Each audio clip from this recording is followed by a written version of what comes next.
Ais batu berwarna merah makin nyaman dicampur now. Berdiri megah di bandar Mukah, menjunjung gelaran the heartland of Melanau.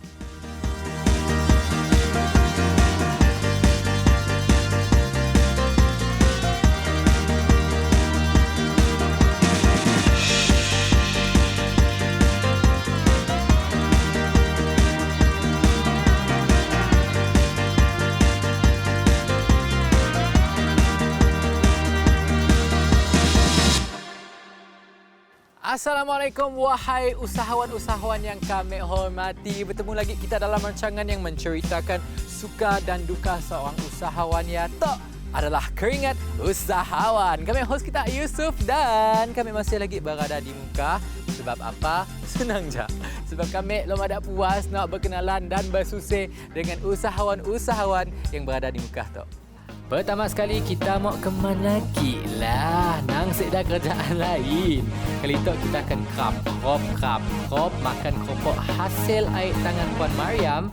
Tapi kita akan berkelakar dengan anaknya yang bakal mewarisi bisnes tu dalam segmen Nang Nyaman.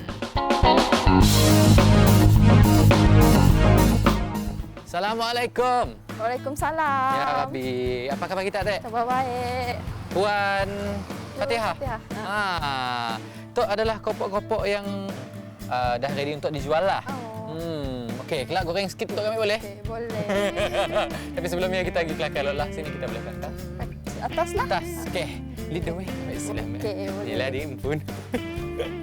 Nama kami Nur Fatihah binti Uda. Umur kami 19 tahun dan kami pemilik bersama dalam Mariam dan Uda Enterprise Stock.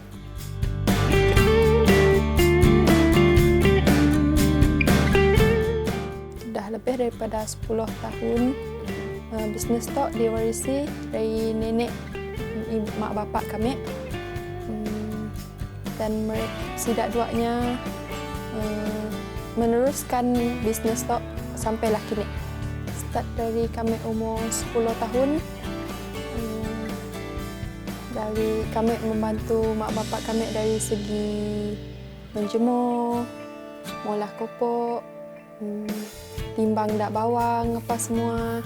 Selepas kami pulang dari sekolah ya bolehlah kami tolong mak memprosesnya tolong membentukkan keropok ya lah.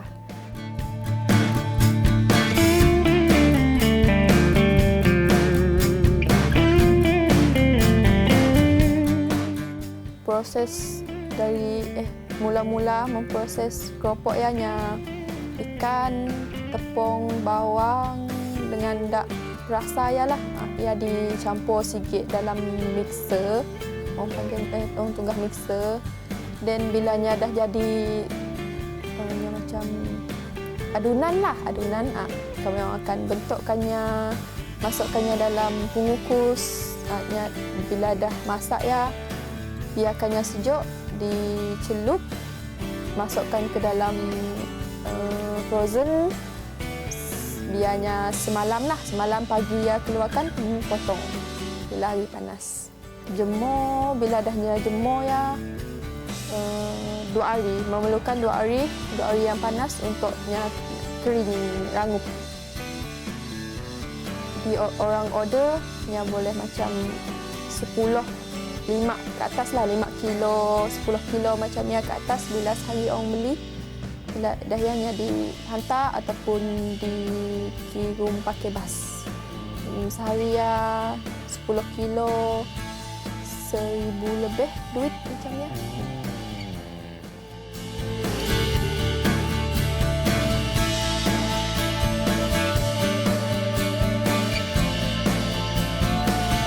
Bahan mentah selalunya ikan, tepung. Ikannya waktu sidaknya dak nelayan pergi ke laut macamnya selalulah bahan mentah. Tapi kat Mukah susah dapat, selalunya akan bercari ke Sibu ataupun Bintulu macamnya lah.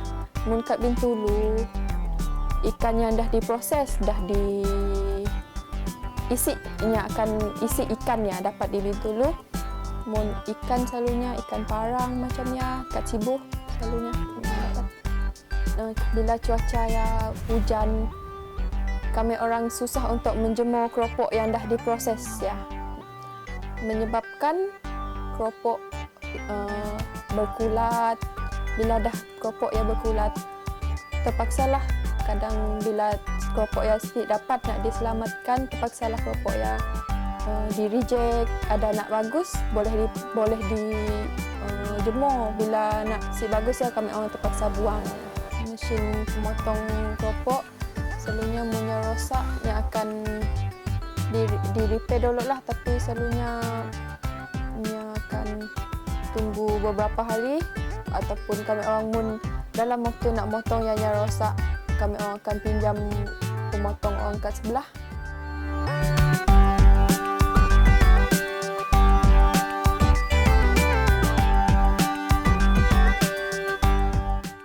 Kami harap bisnes tu boleh maju lebih lagi lah. Macam kami boleh ada ejen kat sini-sini, ada orang luar lagi tolong berjual di seluruh Sarawak lah. Boleh dari luar dari Sarawak pun kami mau.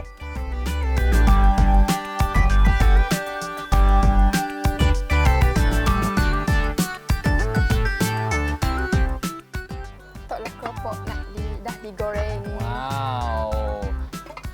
Silakan. Boleh buka? Ada buka tu. Nampak saya buka, Metek? Nampak tak? Besar. Okey. Biasa. Okey, boleh. Bismillahirrahmanirrahim.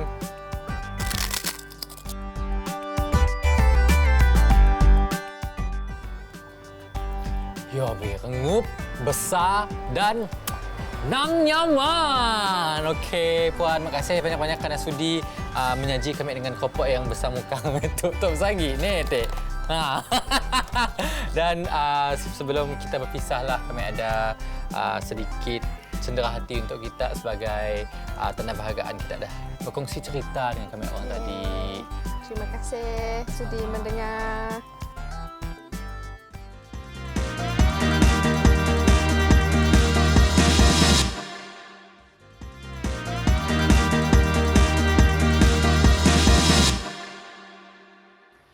Kami bukan saja nak madahi kita perut kami tu tengah kenyang, tapi kami benar-benar kenyang lekat makan keropok, Tek. Jadi perkara yang kami akan polah mun kami kenyang adalah apa? Cari tempat untuk relax, dan kita perlu ikut kami sebab kami semua madahi kita sini kami pergi kali itu. Jom ikut kami di segmen Raun Lo. Seterusnya, kita akan makan angin di satu-satunya premis penginapan di Pulau Beruit. Si Datuk naknya menjanjikan keindahan desa dan peluang untuk kita mengail. Biar benar si Datuk. Mungkin kita mau tahu, kita mesti ikut kami ke Inap Desa Sebako di Pulau Beruit dalam segmen Raun Lo.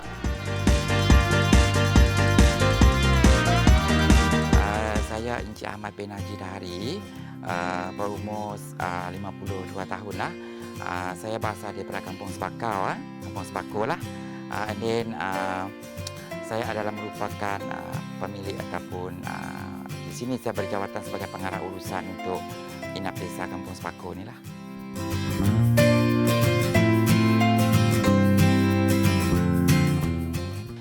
Sebenarnya tempat tu adalah merupakan dulu pada mulanya adalah merupakan tempat pertanian lah, pertanian untuk keluarga kita lah, dan ini adalah merupakan tanah keluarga lah.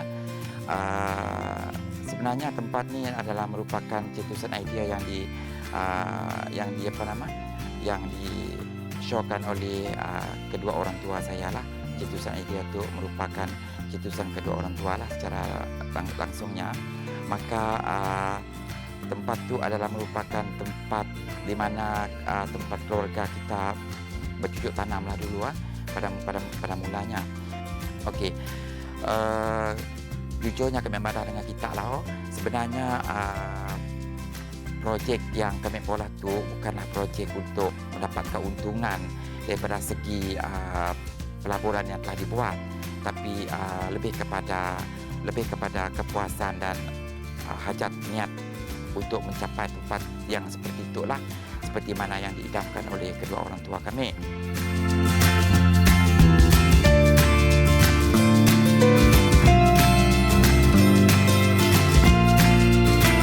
Okey, tempat tu lebih kepada macam tradisional tempat yang agak-agak tradisional, mengikut apa nama tu masyarakat setempat lah, masyarakat setempat. Dan tempat tu kita ambil sebagai konsep kampung lah. Kerana apabila orang datang ke tempat ni, kita lebih berkonsepkan kepada anak dagang balik ke kampung macam tu. Anak dagang balik ke kampung lah, macam tu lebih kurang dia. Kita boleh ambil konsep yang seperti itu. Kerana di bandar, kebanyakan penduduk bandar lebih kepada rumah-rumah batu, konkrit apa semua kan. Kita lebih kepada rumah kayu. Tempat tu dibangun pada tahun 2001. 2001. Tapi pembangunan yang dibuat adalah secara berperingkat lah. Okay. Kalau ada duit, kalau ada dana sedikit, kita gunakan dana tersebut untuk bangunkan tempat-tempat yang tertentu macam tu. Kita tidak boleh tidak mampu untuk buat pembangunan seperti itu secara drastik, secara segera. Kita buat secara pupuk. And then amalan yang kita buat sampai sekarang pun pupuk juga.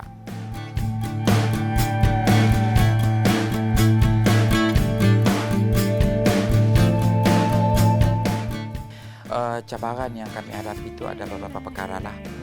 Cabaran pertama ialah cabaran untuk mendapat pembiayaan untuk pengurusan kawasan. Yang kedua berkenaan dengan pekerja yang sentiasa membelakangkan saya dalam masa-masa tertentu lah, dalam keadaan tertentu, sehingga kan ramai yang saya macam tak berapa suka lah. Kerana because of mungkin saya cerewet. Saya memang akuilah, saya memang cerewet daripada segi pengurusan, semua pengurusan. Daripada segi kebersihan, daripada segi kualiti, apa-apa semua. Saya utamakan mutu dalam menjalankan tugasan saya untuk tetamu saya yang datang. Ya, kadang-kadang saya rasa macam keadaan yang seperti itu membebankan saya kan. Tapi apabila saya ingat pesan kedua orang tua, untuk mendapatkan sesuatu perkara ni bukan semudah yang kita fikir. Dia cakap macam itulah. And then teruskan usaha kalau dah minat tu ada di dalam jiwa dan perasaan kita lah. And then selepas tu untuk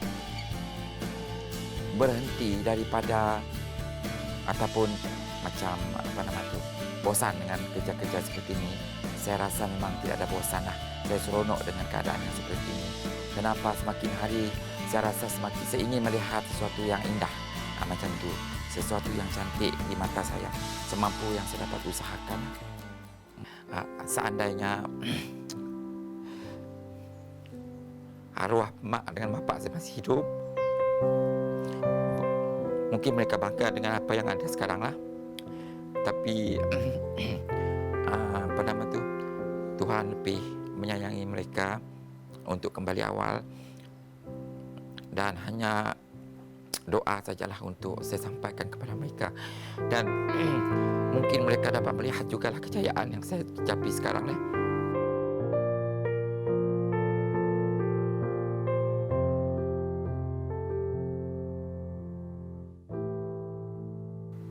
Saya bersyukur jugalah kerana apa yang ada sekarang ini adalah merupakan doa dan restu daripada kedua orang tua lah.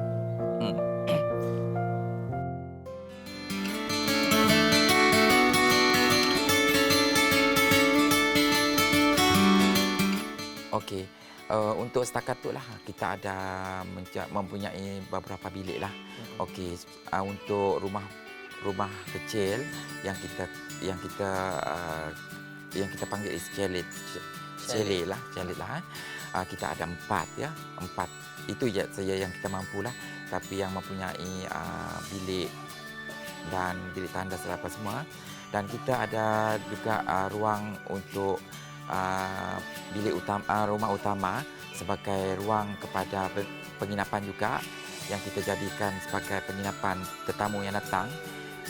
Ada bilik VIP pun ada, ruang dapur untuk tetamu pun ada, ruang dewan pun ada, dan untuk bilik mesyuarat pun ada kita sediakan. Aktiviti yang ada dekat situ kita selalu kepada bentuk mesyuarat daripada luar, bengkel khusus apa nama yang dianjurkan oleh Jabatan Kerajaan. Majlis perkahwinan pun kita buat di tempat ini juga lah untuk yang berhasrat untuk mengadakan majlis perkahwinan yang dekat ruang dewan yang satu yang lebih menjurus kepada perkahwinan secara tradisional. Dan sekarang kita ada asrama lah juga untuk pelajar-pelajar yang selain daripada orang-orang dewasa pun pelajar pun kita terima jugalah sebagai tetamu kita lah di sini.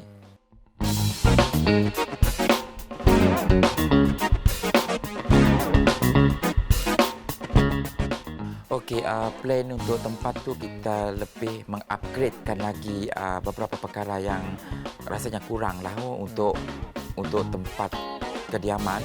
Kita nak buat aircon lagi lebih macam tu, kita tak rasa panas. Bilik-bilik pun kita nak simpan aircon juga macam tu. Tapi itulah tadi, kalau boleh saya nak selesaikan perkara ini dalam keadaan yang segera, tapi memandangkan dana yang rasa-rasanya kurang mencukupi, maka saya kena kekalkanlah sementara waktulah. InsyaAllah pada masa akan datang, kalau dana dah semakin okey, kita akan lengkapkan beberapa bilik untuk aircon. Cuma sekarang kita ada satu bilik saja yang beraircon. Okey, Cik Mat, terima kasih banyak-banyak kerana kita dah sudi kongsi cerita kita dengan kami orang di Keringat Usahawan Tok tentang susah payah kita membangunkan tempat Tok. Dan sebagai tanda penghargaan lah daripada kami dan juga kru production, Tok ada cenderah hati sikit. Terima kasih sama-sama dengan kita ya, kerana berkesudian datang ke situ, memantau tempat tu, melihat tempat tu, dan untuk supaya tempat tu kelak akan datang akan lebih majulah. InsyaAllah.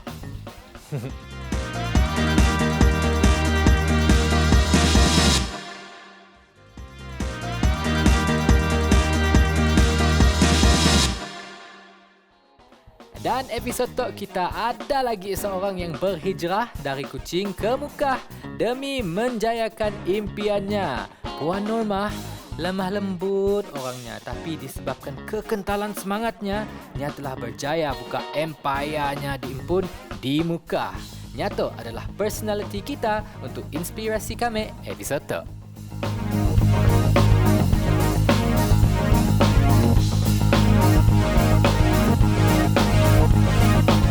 Saya bermula tahun 1997.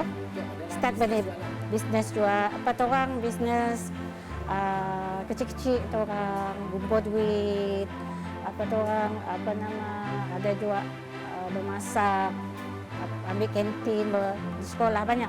Saya tu jenis orang yang orang cari duit asal halal. Jadi dari perniagaan kecil-kecil saya bercita-cita membuka satu bidang perniagaan yang orang yang pandai surut, kata Mas contoh, benda yang terlalu asas untuk diguna orang hari. Saya fikir salah satunya petrol lah. Maksudnya jualan petrol orang pakai setiap hari, walaupun harga naik, harga turun, masuk pasar beli.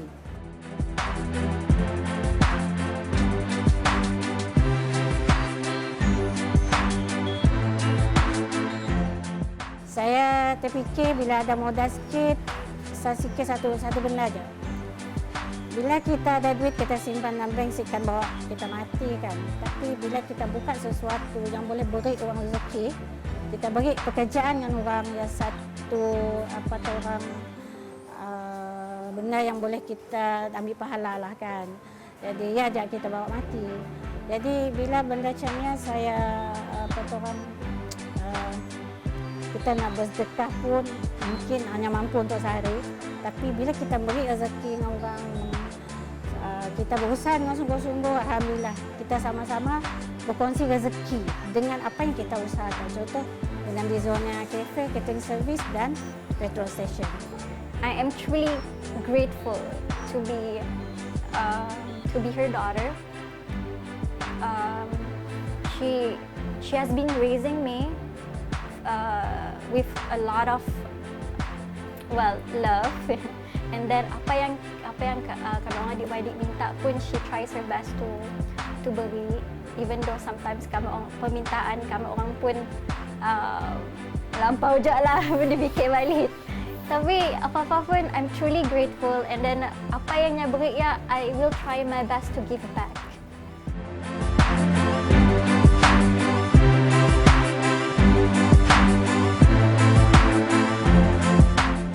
Bagi saya lah, saya yang mengalami. Kadang kita ni masalah dari segi stok. Kadang datang stok tak ikut apa yang kita mau.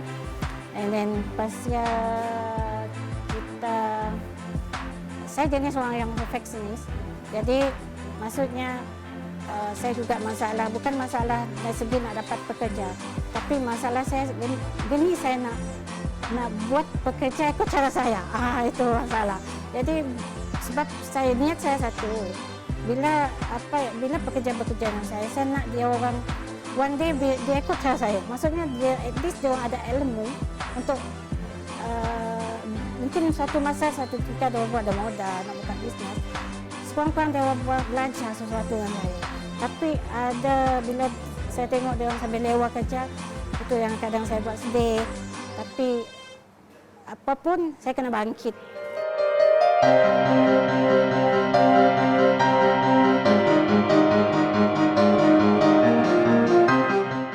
Sayang kita jadikannya satu perniagaan yang boleh diwarisi. Ada juga perniagaan yang boleh diwarisi kan. Tapi saya mau jadikan perniagaan saya itu diwarisi. So saya kan melepas macamnya, kecuali akan lepas kepada anak-anak untuk kesinambungannya terpulang pada dia orang mau 10 tahun akan datang, 20 tahun akan datang. Tapi perancangan saya memang akan mula-mula perlahan bila saya berusia mencecah, bukan, memang genap 55 tahun, saya dah slow. Mula-mula ya nang rasa macam takutlah sebab benda yang si expect pun. Tapi mau dipikir balik, sayang juga because mak kami dah build this business, her business, and then nya pun image performance-nya di muka tu sayang. So kami fikir macam I should inherit, I should do this since mak kami ada di situ juga, and kami still boleh bertanya dengannya, and kami still boleh training undernya, jadi why not lah.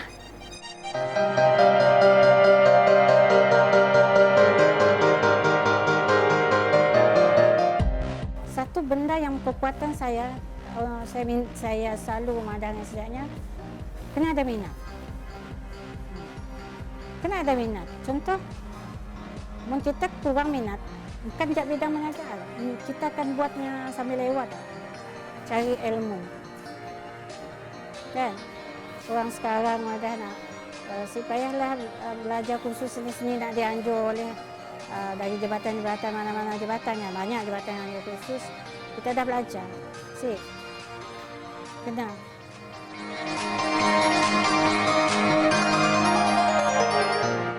Okey Puan, terima kasih banyak-banyak kerana kita dah sudi berkongsi cerita dan pengalaman kita nang bersusah menang lah sebagai tanda penghargaan lah, terimalah cendera hati tu dengan hati yang ikhlas. Sebab kami beri dengan hati yang ikhlas. Terima kasih banyak-banyak kepada Keringat Usahawan 2021. Yes.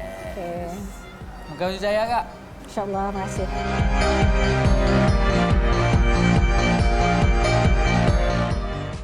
Sama juga kita arah muka tu kita singgah makan bihun belacan, sup tulang dengan roti canai yang disajikan dekat di Zonia Cafe. Nang rugi pun kita si coba. Sama-sama insya-Allah kita doakan kejayaan Puan Normah membangunkan bisnes stesen minyaknya dengan juga kafenya dan juga anaknya Cik Anis supaya dia dapat meneruskan bisnes maknya dengan jaya dan lebih baik.